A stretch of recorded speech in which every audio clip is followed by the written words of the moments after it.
Pra një oficer karrierë nuk mund të heci para me vetëm mbështetje politike. Do të flasin rezultatet e punës të tjera. Po ka vendime, leteni që janë ndërmarrë prej tij, por që kanë korrur sukses, mund konsiderojnë të suksesshme gjatë kohës që ka qenë drejtor policie në Qarqe? Një nga ngjarjet që mbaj mend është ngjarja me Bedrije Lokën, në Sut ku ishte drejtori i policisë Durrësit, ngjarja e cila u zbardh, por edhe ngjarja e 3 fëmijëve që vranë baban e tyre në Shënavlash. Por janë krime në familje që janë thjeshta për të zbardhur, nuk janë krime të grupeve kriminale. Pra nuk është se mbahet mend për ndonjë operacion të rëndësishëm apo ndonjë punë vuliminoze në qark ku ka shkuar dhe themi që shkoi Skënder Hita në këtë qark dhe bëri zap vendin. Po. Dhe Suela Sulka, e cila është gruaja e dytë që aplikon, që ka dëshirë të bëhet drejtore e përgjithshme e policisë së shtetit, por ligji nuk e favorizon dhe Tonin Voca i cili një prej emrave më të njohur ndoshta këtu. Më duket, nuk mendoj se është më të njohur se ka të tjerë të njohur, por ishte në prag pensioni dhe më duket e çuditshme si aplikoi. Ndoshta nga që është ndër më të vjetrit, mandati për policinë e shtetit, për drejtorin e përgjithshëm është 5 vjeçar, thuhet në ligjin e policisë së shtetit. Dhe Tonin Voza për rreth 1 vit e gjysmë 2 vite del në pension dhe më duket çuditshme aplikimi i tij në momentet e fundit, sepse kuptojmë që ka mbajtur poste të rëndësishme drejtori i policisë së Tiranës. I shtetit ka qenë? Jo, i përgjithshëm, jo i Tiranës, ka qenë drejtor i departamentit të policisë kriminale në kohën e Gledis Nanos, por aty u largua, ende nuk u mor vesh sepse u largua. Pra çfarë ndodhi? Më pas me ardhmën e Muhamet Rumbullaku si drejtori i përgjithshëm, emëruar drejtori i policisë së Tiranës. Është më i vjetri në moshë nga të gjitha aplikantët. Më i vjetri në moshë nga të gjitha, më duket e çuditshme për shkak të moshës që ka, sepse ligji thotë që afati është 5 vjeçar. Çka tregon që do ndërpritet nuk do zgjedhë një drejtor policie për 2 vite. Ne kërkojmë për më mirë me perspektivë për të ardhmen. Pra po kthehemi pas tek një drejtor policie i cili ka dhënë për policinë e shtetit tashmë dhe kërkon të rikthehet drejtori i përgjithshëm, duket e çuditshme edhe pse është përfolur gjithmonë Tonin Vocaj. Në komunikim me mediat ka pasur gjithmonë marrëdhënie korrekte me gazetarët. Një nga drejtuesit i cili mban gjithmonë komunikim me gazetarët dhe mediat, por akuzat nuk kanë munguar asnjëherë, të cilat i ka hedhur poshtë gjithmonë.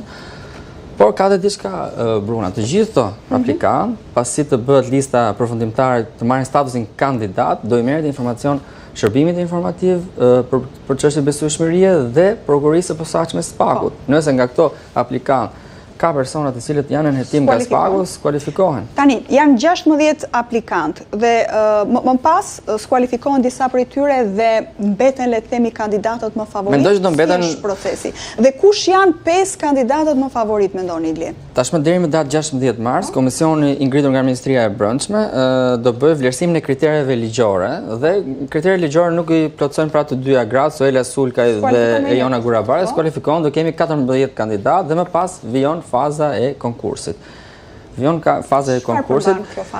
Fillimisht i thash që kërkohet informacion, shërbimi informativ dhe SPAK-u dhe më pas komisioni i ngritur nga Ministria e Brendshme vijon intervista dhe seanca dëgjimore me çdo kandidat, i cili ka të drejtën për 20 minuta të shpalos platformën e tij dhe më pas komisioni i përbërë nga një zëvendës ministër i Brendshëm, në rastin konkret zëvendës ministrja Silva Caka, sekretarja e përgjithshme e Ministrisë së Brendshme dhe drejtoria e MP-s Eduard Merkel i bëjnë pyetje pra kandidatëve dhe blidhen pikët për të gjithë pyetjet apo sipas në varësi të dosjes që kanë dhe 5 më të kuotuarit me shumë pikë ministri i Brendshëm ja propozon kryeministrit Rama, siç ndodhi në rastin e Ilir Prodhës ku quhen 5 emra dhe më pas kryeministri Rama zgjedh kryepolicin e vendit. Në farë mënyrë është një farë në thonjza gara sepse nuk është transparente, siç nuk u bë dhe me zgjedhjen e Ilir Prodhës.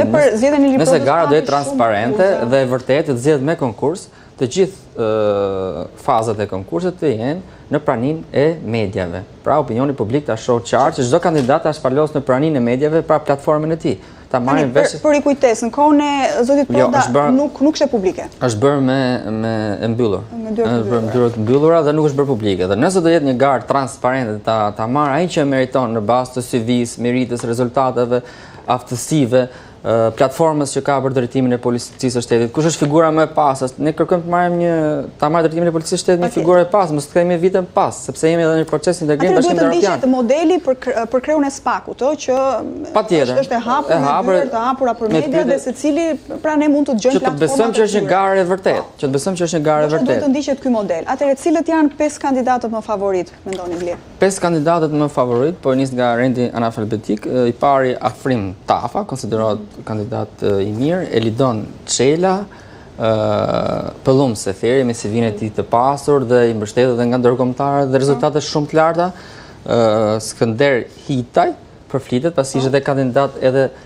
në garën e mëparshme kur fitoi Ilir Proda, shihet si kandidat, por edhe Tonin Vocaj për shkak të ndërhyrjeve nga jashtë Hitaj dhe Vocaj për shkak të mbështetjes politike që kanë nga mazhoranca shihen si kandidat, ndërsa emrat e tjerë Lidon Çela, Pëllum Seferi dhe Afrim Tafa shihen si kandidat për shkak të CV-së së tyre dhe rezultateve në punë dhe perspektivën për të ardhmen e policisë së shtetit, por nëse në mendimin tim personal unë nuk kam kontakt të afërt me asnjërin nga këto kandidat, thjesht i njoh në marrëdhënie pune, nëse do zgjidhen një kandidat i cili i plotësonte të gjitha kriteret, pra gara duhet bëhet e hapur dhe transparente, të shohim CV-n e secilit, mendoj se figura më e përshtatshme dhe për të na nderuar në aspektin e arenës ndërkombëtare dhe në negociatet për Bashkimin Evropian është Pëllum Seferi, thash nuk i njoh personalisht, por shoh CV-n, rezultatet dhe punët, një oficer policie që më parë është lënë në hije, por kur kam parë CV-n e Pëllum Seferit jam habitur, pra me gjitha ato shumë e pasur dhe mendoj se figurat të tilla i duhen policisë së shtetit, edhe sikur të mos zgjedh drejtori i përgjithshëm, figurat të tilla duhet të promovohen.